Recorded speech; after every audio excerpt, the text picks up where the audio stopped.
আসসালামু আলাইকুম। সবাই কেমন আছেন? আলহামদুলিল্লাহ, আল্লাহর অশেষ রহমতে আমরা সবাই ভালো আছি। তো এখানে হচ্ছে সকালবেলায় লাউ শাক কাটা হচ্ছে দুপুরবেলার রান্নার জন্য। আপা আর হচ্ছে আমার বড় ভাগ্নি কাটছে। তো আমি হচ্ছে একটু রান্না করে চলে যাব নাস্তা বানানোর জন্য। তো এখানে হচ্ছে এখন দুধ চা বানানো হচ্ছে। আমি এর আগে পরোটা, এরপরে আলু ভাজি, ডিম অমলেট সব কিছু করে নিয়েছি। সবার লাস্টে একটু চা বসিয়ে দিয়েছি। তো সেটাই আপনাদের সাথে শেয়ার করছি। নাস্তা বানানোটা আর আপনাদের সাথে শেয়ার করলাম না।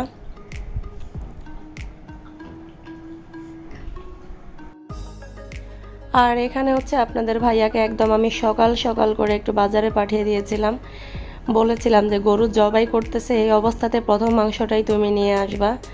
আর আমি তাজা তাজা ফ্রেশ মাংসটা না হলে কিন্তু আমি খেতে পারি না। আমি যেদিন খাসি কিনেছিলাম আপনাদের সাথে শেয়ার করেছিলাম যে আমি তাজা মাংস না হলে খেতে পারি না। সেজন্য খাসিটাও আমরা তৎক্ষণাৎ কিনে জবাই করে তারপরে নিয়ে আসি। তো আপনাদের ভাইয়া হচ্ছে কিছু গরুর মাংস নিয়ে এসেছে, এখানে 5.5 কেজির মতো ছিল। আর মাংসগুলোর কালার দেখেই বুঝতে পারতেছেন জাস্ট এখনই জবাই করা হয়েছে। প্রথম যে রাঙের মাংসটা কাটছিল সেটাই সে নিয়ে এসেছে। আর হচ্ছে আমার ফ্রিজে কিছু গরুর মাংস আছে, এগুলা আপনাদের ভাইয়া দুপুরের পরে এনেছিল, তাই আমার কাছে মাংসটা খুব একটা ফ্রেশ লাগেনি। আমি একদিনও খাইনি, রান্না করে মেহমানদেরকে খাইয়েছিলাম আগে যখন মেহমানরা এসেছিল।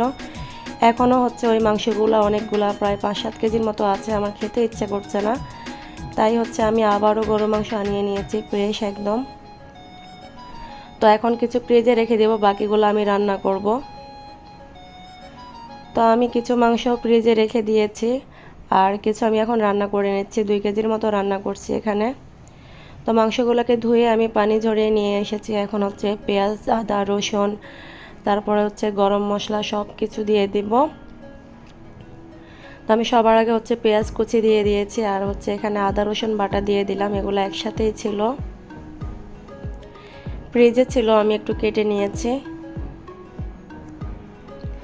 এরপরে হচ্ছে আমি এখানে লবঙ্গ, এলাচ, এরপরে হচ্ছে দারুচিনি, তেজপাতা, যা যা গরম মশলা আমরা নর্মালি খাই আর কি, সেগুলো দিয়ে দিয়েছি। এরপরে হচ্ছে স্বাদ মতো লাল মরিচ দিয়ে দিচ্ছি, লাল মরিচের গুঁড়া আর কি। এরপরে হলুদ, ধনিয়া জিরা গুঁড়া সব কিছু দিয়ে দেব। আর হচ্ছে এই মাংসটাকে আমি একটু ঝোল মাংস করব, আলু দিয়ে ঝোল। আলু দিয়ে গরুর মাংসের পাতলা ঝোল আমার অনেক অনেক বেশি পছন্দের, ভুনা মাংসের থেকেও বেশি। আর হচ্ছে এই ঝোল মাংসটা খেতে আমার কাছে অনেক অনেক বেশি ভালো লাগে।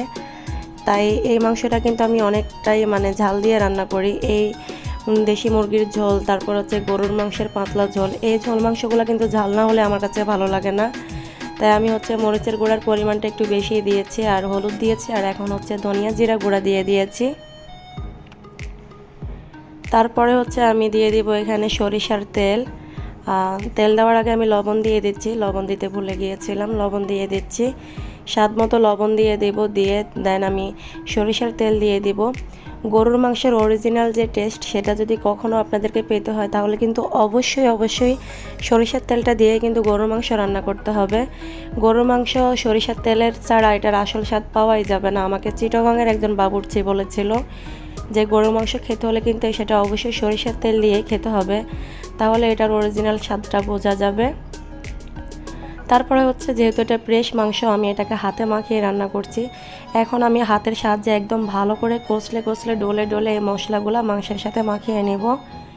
এভাবে হাতে মেখে গরু মাংস রান্না করলে অনেক বেশি ভালো লাগে। ফ্রেশ মাংসটা একটা একটা করে মশলা কষিয়ে রান্না না করে এভাবে মাখিয়ে রান্না করলে কিন্তু অনেক ভালো লাগে। যারা ট্রাই করেননি বা নতুনরা যারা, তারা এভাবে ট্রাই করতে পারেন। তো আমি মাংসগুলোকে একদম খুব ভালো করে এখন মাখিয়ে নেব। মাখিয়ে হচ্ছে ঢাকনা দিয়ে ঢেকে দিব।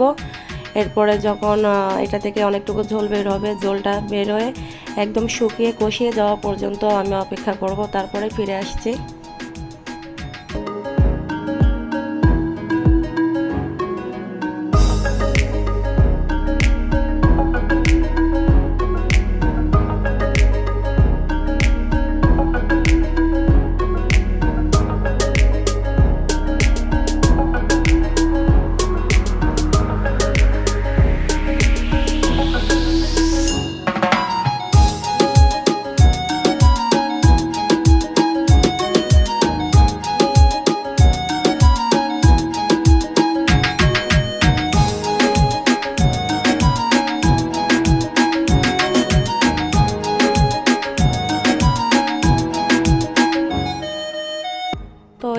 আমার মাংসের মেন লুক। এর মধ্যে থেকে কিন্তু যথেষ্ট ঝোল বের হয়েছিল।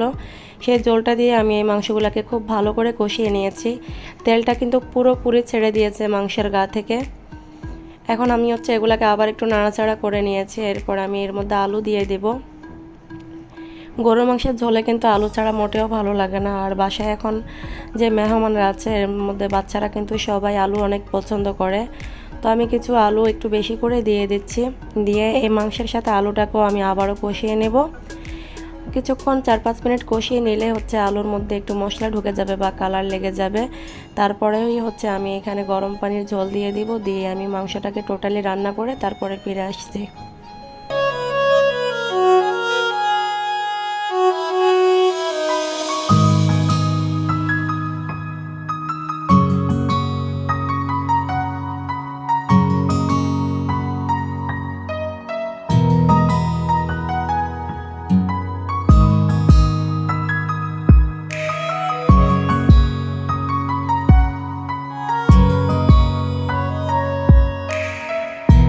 তো এই তো আমার গরু মাংসের ঝোল রান্না কিন্তু কমপ্লিট হয়ে গিয়েছে, সেদ্ধ হয়ে গিয়েছে। আর এত এত মজার হয়েছিল যে বলে বোঝানো যাবে না।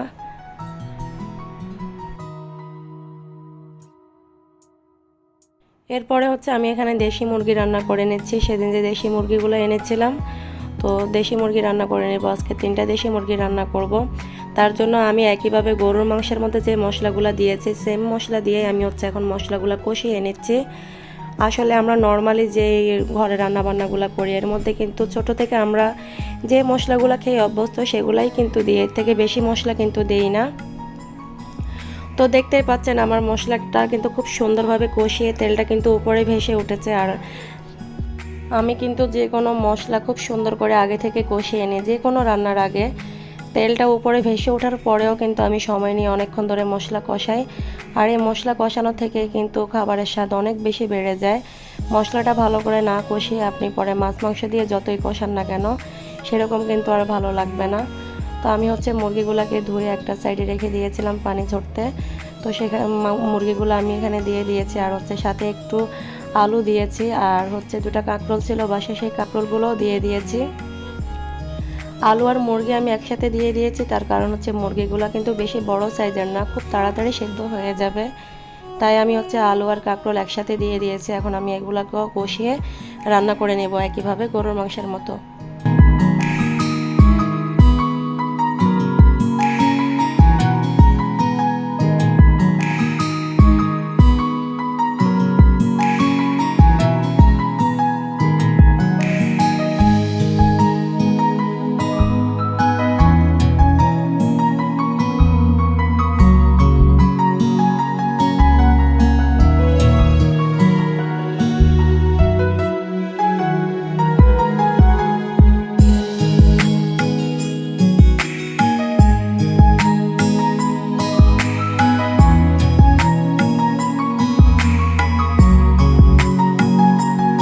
ওইদিকে আমার মুরগির মাংসটা আর আমি এই সাইডে একটু কলা তরকারি রান্না করে নিচ্ছি। কাঁচা কলা, গ্রাম থেকে যে কাঁচা কলাটা পাঠিয়েছিল সেগুলা।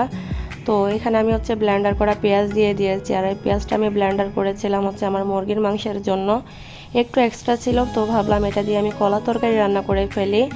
আর এর মধ্যে আমি আদা রসুন বাটা দিয়ে দিয়েছি। এরপরে আমি কাঁচা মরিচ, এরপরে হলুদ, ধনিয়া জিরা গুঁড়া দিয়ে মশলাটাকে ভালোভাবে কষিয়ে নিয়েছি। এখন আমি কাঁচা কলাগুলো দিয়ে দিয়েছি। আর এর গায়ে যে দাগগুলো দেখতে পাচ্ছেন সেটা টেলে নেওয়ার দাগ। কাঁচা কলাটা আমার আপা মানে আমার ননাস কেটে এরপরে হলুদ আর লবণ দিয়ে একটু টেলে নিয়েছিল। তো কাঁচা কলা, এরপরে জালি কুমড়া, এই টাইপের তরকারিগুলো একটু টেলে নিয়ে রান্না করলে কিন্তু খুবই ভালো লাগে খেতে। আর এর মধ্যে আমি কিছু আলুও দিয়ে দিচ্ছি। দিয়ে আমি এগুলাকে ভালো করে কষিয়ে নেব। কষিয়ে দেন আমি ভাজা মাছগুলো দিয়ে দিব। আমি মাছ একটা সাইডে ভেজে রেখেছি।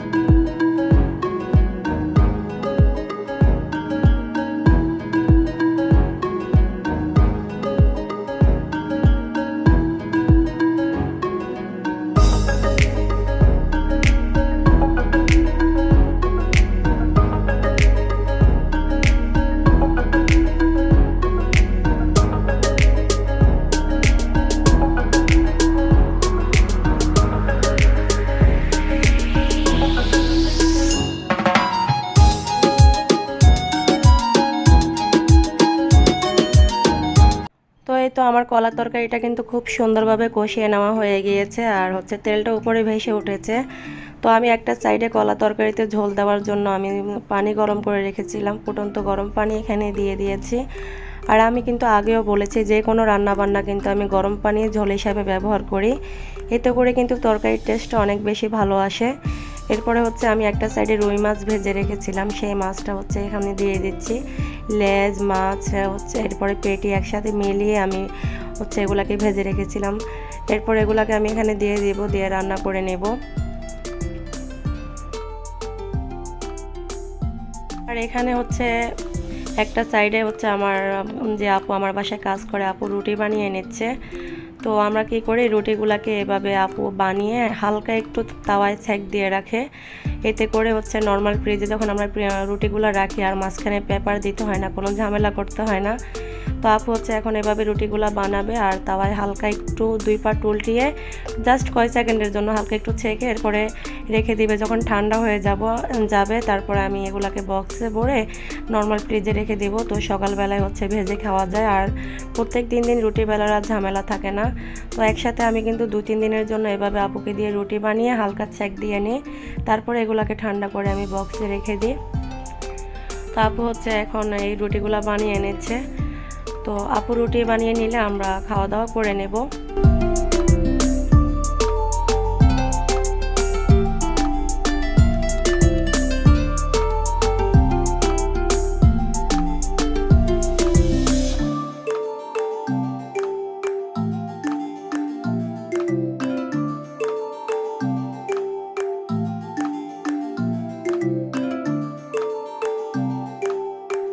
আর এটা হচ্ছে আজকে সকালবেলার ভিডিও। আমি এরপরে হচ্ছে আব্দুল্লাহ, মেহজাবিন আর হচ্ছে রাহির বাবা, মানে মেহজাবিন আর রাহির বাবা, আমার মেয়েকে আমি মেহজাবিন বলি আর আমার হাজব্যান্ডকে রাহির বাবা ডাকি। সো আপনারা ভাববেন না যে আমার আরও একটা বাচ্চা আছে, আমার মেয়ের নাম হচ্ছে মেহজাবিন নূর রাহি। সো সেই দিক থেকে আমি ওকে রাহির বাবা বলেই ডাকি। মেহজাবিনের বাবা বলতে একটু নামটা বেশি বড় হয়ে যায়, সেজন্য আমি হচ্ছে ওকে রাহির বাবা বলেই ডাকি।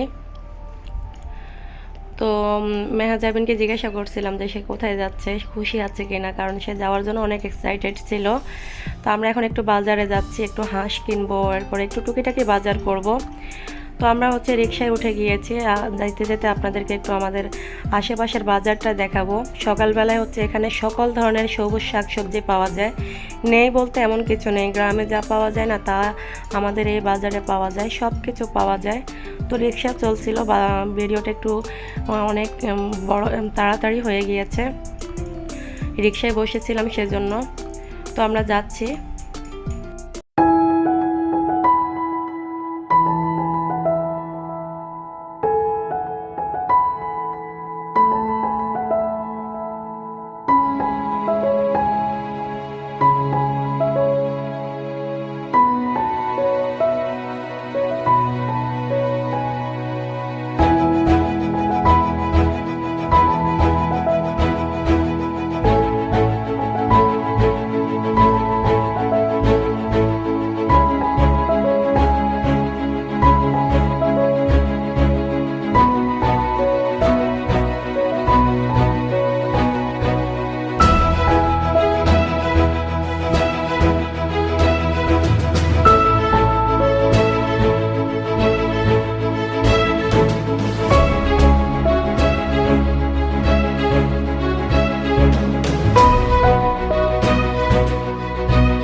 তো আমরা হচ্ছে হাঁসের দোকানে চলে এসেছি। যে হাঁসগুলো দেখে আমরা নিতে চেয়েছিলাম রাজহাঁস, এরপর হচ্ছে চিয়া হাঁস, এগুলো আমরা গতকালকে দেখেছিলাম। দুর্ভাগ্যবশত এসে দেখছি সেই হাঁসগুলো বিক্রি করা হয়ে গিয়েছে। আর এই যে নিচে খাঁচার মধ্যে দেখতে পাচ্ছেন, এগুলো হচ্ছে দেশি হাঁস, পাতি হাঁস আর কি যেটা। তো এই হাঁসগুলো একটু বড় ছিল, আমি এই হাঁস থেকে 2টা হাঁস নেব। আর এটা হচ্ছে যে পাশের দোকান থেকে আমি আরও 2টা হাঁস নেব, টোটাল 4টা হাঁস নেব। আপনাদের ভাইয়া হচ্ছে দামাদামি করে নিচ্ছে। এই হাঁসগুলো একটু ছোট ছিল, এগুলো ছিল 1 কেজি 300 থেকে 400 গ্রামের মতো করে ওজন। আর প্রথম যেগুলো দেখিয়েছি সেগুলো ছিল 1.5 কেজির মতো করে ওজন। তো আমি হচ্ছে প্রথমে যে বড় হাঁসগুলো সেটা আমি শুরুতে দেখিনি, না দেখে এখান থেকে নিয়ে নিয়েছি। পরে 1.5 কেজি ওজনের যে হাঁসটা দেখেছি সেগুলো আরও 2টা নিয়েছি। তো হাঁসগুলো নিয়ে আমরা এখন হচ্ছে বাসায় চলে যাব। এরপরে হাঁস রান্না করা থেকে শুরু করে কাটা বাছা দেখা যাক কী কী আপনাদের সাথে শেয়ার করা যায়, যদি মনে থাকে অবশ্যই শ্যুট করে নেব। তো ঠিক আছে, সবাই ভালো থাকেন। আগামী পর্ব দেখার জন্য সবাইকে আমন্ত্রণ জানিয়ে এখানে বিদায় নিয়ে নিচ্ছি। সবাই ভালো থাকেন, আল্লাহ হাফেজ।